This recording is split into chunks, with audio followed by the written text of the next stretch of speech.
আজ মনটা ভারাক্রান্ত মনে আপনাদের সাথে কথা বলছি।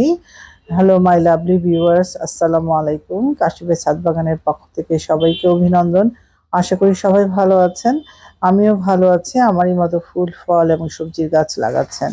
আমরা বাগানে প্রতিনিয়ত কাজ করি। বাগানটা যাতে সুন্দর হয়, বাগানে যাতে ফুল ফল এসে ভরে যায়, সেই বাগানের কাজ করার সময় অবশ্যই কিছু সতর্কতা অবলম্বন করতেই হবে। না হলে আমার মতো অবস্থা হবে। আমার মনটা আজকে খুবই খারাপ। কালকে এই কুমড়ো গাছের পাতা কাটতে যেয়ে কুমড়ো গাছের ডগাটা আমি কেটে ফেলেছি, মূল ডগাটা, যেটার মধ্যে কুমড়ো ধরেছিল। আজকে সেই পাতাটা শুকিয়ে গেছে। এটা কালকের ছবি। প্রথমে যেটা দেখেছিলাম পাতাগুলো ঢলে গেছে, এটা আসলে কোনো ঢলে পড়া রোগ না, আমার অসাবধানতাবশত কেটে ফেলাতে এরকম পাতাগুলো নুয়ে গেছে। এরকম কেউ করবেন না, সাবধানবশত কাজ করবেন। তা না হলে আমাদের পরিশ্রম মাঝে মাঝে কষ্টের কারণ হয়ে দাঁড়াবে। যাই হোক, আমি সেই কষ্ট ও ভারাক্রান্ত হৃদয় নিয়ে আপনাদের সাথে কথা বলছি এবং ভিডিও করছি পরবর্তী স্টেপে।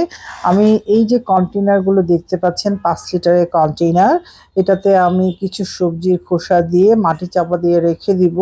কারণ গ্রীষ্মকালেও তো আমাদের গ্রীষ্মের সবজি গাছ লাগাতে হবে, সেটার জন্য প্রিপারেশন একটু একটু করে আমি নিচ্ছি। এই তো এভাবে আপনারা ছোট ছোট কন্টেনারে এভাবে সবজির খোসা দিয়ে মাটি চাপা দিয়ে রেখে দিতে পারেন। অচিরে এটা পচে যাবে, যেহেতু অল্প জায়গা অল্প পরিসরে করলে হবে কি তাড়াতাড়ি ডিকম্পোজড হবে। তাহলে ইজিলি আপনারা গাছে এটা ব্যবহার করতে পারবেন গরমের সবজির জন্যে। এইভাবে করলে কি ছোট ছোট কন্টেনারে একটা সুবিধা আছে, সেটা হলো আপনি একটা বা দুটো এখানে ঢ্যাঁড়সের বীজ অনায়াসে বপন করতে পারেন সরাসরি। ঢ্যাঁড়সের বীজটা সরাসরি মাটিতে লাগাতে হয়। কন্টেনার প্রতি এরকম 5 লিটার কন্টেনারে একটা বা দুটো বীজ আপনি বসিয়ে দিতে পারেন। যখন গাছটা বড় হবে পরবর্তীতে একটা গাছ আপনারা হেলদিটা রেখে আরেকটা গাছ সরিয়ে ফেলতে পারেন। এটা খুব ইজি। এইভাবে আমি প্রতি বছর এরকম কন্টেনারে আমি ঢ্যাঁড়স চাষ করি। এইবারে করব, সেটার জন্য এটা প্রিপেয়ার করে নিচ্ছি এখনই। কারণ এটা রেডি হতে প্রায় 3 মাস সময় লাগবে। যেহেতু ছোট কন্টেনার অল্প করে দিয়েছি, একটু সময়টা একটু কম লাগবে সেজন্যে। কারণ শীতের পরেই কিন্তু শুরু হয়ে যাবে গ্রীষ্মের বা গরমের সবজি চাষ। সেই জন্য আগে থেকে একটু প্রস্তুতি নেওয়া ভালো। আর বাকি যেটুকু সবজির খোসা ছিল আমি এটা কুমড়ো গাছের গোড়ায় দিয়ে দিয়েছি। এবং এই গুঁড়ায় দেওয়ার পরে আমি ভাবলাম মরা পাতাগুলো ছেটে দিই, যেহেতু অল্প কন্টেনারে অল্প মাটি থাকে, গাছের পুষ্টি পায় না, সেই জন্য বললাম বয়স্ক পাতা মরা পাতাগুলো একটু ছেটে দেই। ছেটে দিতে যে গাছের মূল যে ডগাটা যেটার মধ্যে কুমড়ো ধরেছিল, সেই ডগাটাই কাটা হয়ে গেছে। যাই হোক, এটা আমার অসাবধান বশত হয়েছে। আপনারা বাগানে অনেকেই পরিশ্রম করে সবজি চাষ করেন, তাদের উদ্দেশ্যে বলছি একটু সতর্কতা অবলম্বন অবশ্যই আমাদের করতে হবে, সাবধানতা অবলম্বন অবশ্যই করতে হবে, যাতে আমাদের কাজ করতে যে কোনো গাছের ক্ষতি না হয়ে যায় আমার মতো।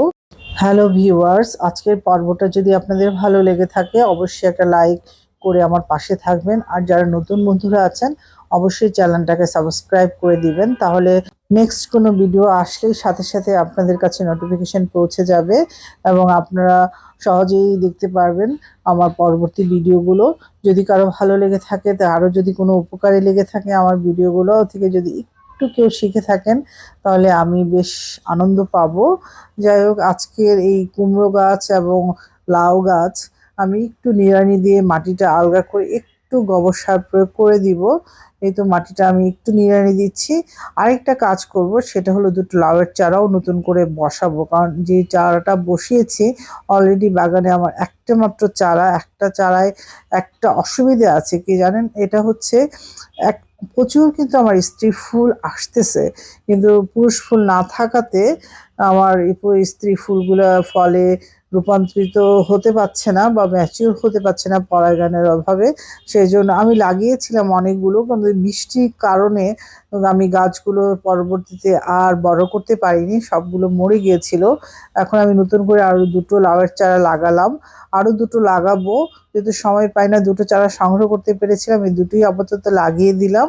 পরবর্তীতে আরো দুটো চারা লাগাবো ইনশাল্লাহ। আর কুমড়ো গাছটা যেহেতু আমার কেটেই গেল, কি আর করার, ভাবছি যে গ্রীষ্মের সময় অবশ্য কুমড়োটা তেমন একটা ফলন হতে চায় না, তবুও আমি লাগাবো কারণ কুমড়োটা আমার খুব ভালো লাগে, বিশেষ করে কুমড়ো পাতাটা খেতে আমার খুব ভালো লাগে। যদি কুমড়ো না হয় কুমড়ো পাতা খাওয়া যাবে। এই তো ওইখানে একটা লাগালাম, আর এই ক্যারেটে আরেকটা লাউয়ের চারা লাগিয়ে দিয়েছি। এই চারাগুলো আমি সংগ্রহ করেছিলাম এই সিরাজগঞ্জ থেকে আসার সময়। আমি কিছুদিন আগে গিয়েছিলাম সিরাজগঞ্জে, সেখান থেকে চারা দুটো সংগ্রহ করেছি। যাই হোক, ওরা তো বললো ভালো জাতের চারা। এই তো আমি কুমড়ো গাছটা কাটছি, আপনারা দেখতে পাচ্ছেন। এখনই সেই দৃশ্য আমার, যাকে দিয়ে আমি কাটাচ্ছিলাম ইনস্ট্রাকশন দিয়ে দিয়ে, সে আসলে বুঝতে পারেনি। দোষটা আমার না, দোষটা তারই। এই দেখেন, এই যে কুমড়ো পাত ডগাটা ধরেছে এবং এই ডগাটা ধরে দিল কেটে। তারপর কেটে দেওয়ার পরে দেখলাম আসলে এটা মূল ডগাটাই কেটে গেছে। আসলে তারও কিছু করার নাই। আমার ভাগ্যে হয়তো এটুকুই ছিল, সেই জন্য যাই হোক, মনটা আমার খুবই খারাপ হয়ে গিয়েছিল।